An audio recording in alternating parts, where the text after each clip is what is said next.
प्रिय भक्तजनों, आप सभी का हमारे YouTube चैनल पंडित विजय नेलवाल में हार्दिक स्वागत है।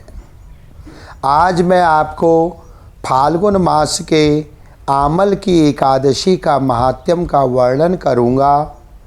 होलिका दहन के 4 दिन पूर्व फाल्गुन मास के शुक्ल पक्ष की इस एकादशी का नाम आमला एकादशी है।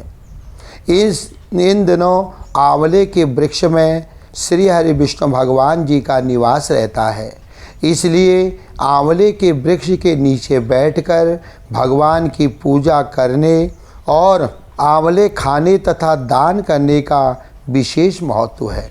ब्रह्म ऋषि वशिष्ठ जी और महाराज मानधाता के मध्य संवाद के रूप में यह एकादशी कही गई है।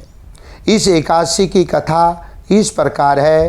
त्रेता युग में एक दिन महाराज मानधाता ने ब्रह्म ऋषि वशिष्ठ जी से अनुरोध किया कि हे मुनिवर, यदि आप मुझसे प्रसन्न हैं तो कृपा पूर्वक मुझे कोई ऐसा व्रत बतलाएं जिसको करने से हम सबका कल्याण हो। महर्षि वशिष्ठ जी ने उत्तर दिया कि हे राजन, यों तो सभी व्रत उत्तम हैं, परंतु इनमें सर्वोत्तम है आमल की एकादशी का व्रत।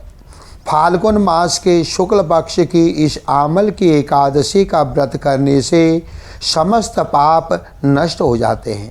इस व्रत को करने से 1000 गायों के दान करने के बराबर पुण्य प्राप्त होता है। इसके बारे में एक कथा को मैं आपको सुनाता हूँ, ध्यानपूर्वक सुनिए। वैदिक नामक एक नगर में ब्राह्मण, क्षत्रिय, वैश्य और शूद्र चारों वर्णों के परिवार आनंद पूर्वक रहा करते थे। वहाँ पर सदैव वेद ध्वनि गूंजा करती थी। पापी, दुराचारी तथा नास्तिक कोई नहीं था। उस नगर में चैत्रथ नाम का चंद्रवंशी राजा राज्य करता था। सभी नगरवासी भगवान श्री हरि विष्णु के परम भक्त थे और सभी नियम पूर्वक एकादशियों का व्रत किया करते थे। प्रत्येक वर्ष के समान फाल्गुन मास के शुक्ल पक्ष की आमल की एकादशी भी आई। उस दिन राजा, प्रजा तथा बाल वृद्ध सबने हर्षपूर्वक व्रत किया। राजा अपनी प्रजा के साथ मंदिर में जाकर कुंभ स्थापित करके धूप, दीप, नैवेद्य, पंचरत्न आदि से आंवले का पूजन करके इस प्रकार स्तुति करने लगा कि हे धात्री, आप ब्रह्मा जी द्वारा उत्पन्न हुए हो, समस्त पापों का नाश करने वाले हो, आपको हम सबका नमस्कार है। अब आप मेरा अर्घ्य स्वीकार करें। आप श्री रामचंद्र जी द्वारा सम्मानित हो। मैं आपसे प्रार्थना करता हूँ कि आप मेरे समस्त पापों को समूल नष्ट करें। मंदिर में सबने रात्रि को जागरण किया। रात्रि के समय वहाँ एक बहेलिया आया जो अत्यंत पापी और दुराचारी था। वह अपने कुटुंब का पालन जीव हिंसा करके किया करता था। उस दिन उसे कोई शिकार नहीं मिला, अतः निराहार रहना पड़ा। भूख तथा प्यास से अत्यंत व्याकुल वह बहेलिया मंदिर के कोने में बैठ गया और श्री हरि विष्णु भगवान तथा एकादशी महात्म्य की कथा को सुनने लगा। इस प्रकार अन्य मनुष्यों की भांति उसने भी सारी रात जाकर बिता दी। प्रातःकाल घर आकर उसने भोजन किया। कुछ समय बाद उस बहेलिये की मृत्यु हो गई। आमल की एकादशी का व्रत और रात्रि जागरण करने के कारण अगले जन्म में उस बहेलिये ने राजा विदुरथ के घर जन्म लिया। उसका नाम वसुरथ रखा गया। युवा होने पर वह चतुरंगिणी सेना तथा धन धान्य से युक्त होकर 10,000 ग्रामों का पालन करने लगा। वह तेज में सूर्य के समान, कांति में चंद्रमा के समान, वीरता में भगवान श्री हरि विष्णु के समान और क्षमा में पृथ्वी के समान था।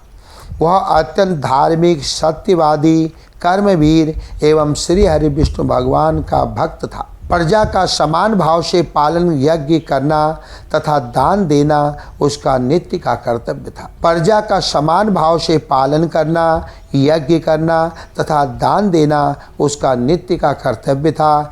एक दिन राजा वसुरथ शिकार खेलने के लिए वन को गया। देव योग से वह मार्ग भूल गया और रात्रि हो जाने पर उसी वन में एक वृक्ष के नीचे सो गया।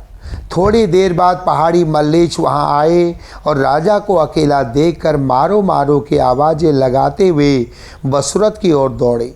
वे मलेच कहने लगे कि इसी दुष्ट राजा ने हमारे माता पिता पुत्र पौत्र आदि अनेक संबंधियों को मारा है तथा देश से निकाल दिया है, अतः इसको अवश्य मारना चाहिए। ऐसा कहकर वे मलेच अस्त्रों का प्रहार करने लगे। अनेक शस्त्र अस्त्र राजा के शरीर पर गिरते ही नष्ट हो जाते और उनका वार पुष्पों के समान प्रतीत होता था। अब उन मलेच्छों के अस्त्र शस्त्र उल्टा उन्हीं पर प्रहार करने लगे, जिससे वे घायल होने लगे। इसी समय राजा को भी मूर्छा आ गई। उस समय राजा के शरीर से एक दिव्य स्त्री उत्पन्न हुई। वह स्त्री अत्यंत सुंदर वस्त्रों तथा आभूषणों से अलंकृत थी, मगर उसकी भ्रुकुटी टेढ़ी थी और आँखों से लाल लाल अग्नि निकल रही थी। वह स्त्री मलेच्छों को मारने दौड़ी और थोड़ी ही देर में उसने सब मलेच्छों को काल के गाल में पहुंचा दिया। जब राजा सोकर उठा तो उन मलेच्छों को मरा हुआ देखकर सोचने लगा कि इन शत्रुओं को किसने मारा है। वह ऐसा विचार कर ही रहा था कि तभी आकाशवाणी हुई कि हे राजन, इस संसार में श्री हरि विष्णु भगवान के अतिरिक्त कौन तुम्हारी सहायता कर सकता है। इस आकाशवाणी को सुनकर राजा अपने नगर को चला आया और सुखपूर्वक राज्य करने लगा। महर्षि वशिष्ठ जी आगे बोले कि हे राजन, यह आमल की एकादशी के व्रत का प्रभाव था। जो मनुष्य आमल की एकादशी का व्रत करते हुए वे सभी कार्यों में सफल होकर अंत में श्री हरि विष्णु भगवान के बैकुंठ लोक को प्राप्त होते हैं। बोलो श्री हरि विष्णु भगवान की जय। बोलो एकादशी मैया की जय। श्रीमन नारायण नारायण नारायण भजमन नारायण नारायण नारायण लक्ष्मी नारायण नारायण नारायण जय जय नारायण नारायण नारायण। बोलो श्री हरि विष्णु भगवान की जय। प्रिय भक्तजनों, अगर आपको मेरी ये कथा पसंद आई हो तो कृपया करके मेरे चैनल को सब्सक्राइब करें और बेल आइकॉन दबाना न भूलें, जिससे हमारी आने वाली समस्त वीडियो आपको प्राप्त हो सकें। बोलो श्री हरि विष्णु भगवान की जय। बोलो राधे रानी की जय। जय जय श्री राधे। जय जय श्री राधे। जय जय श्री राधे।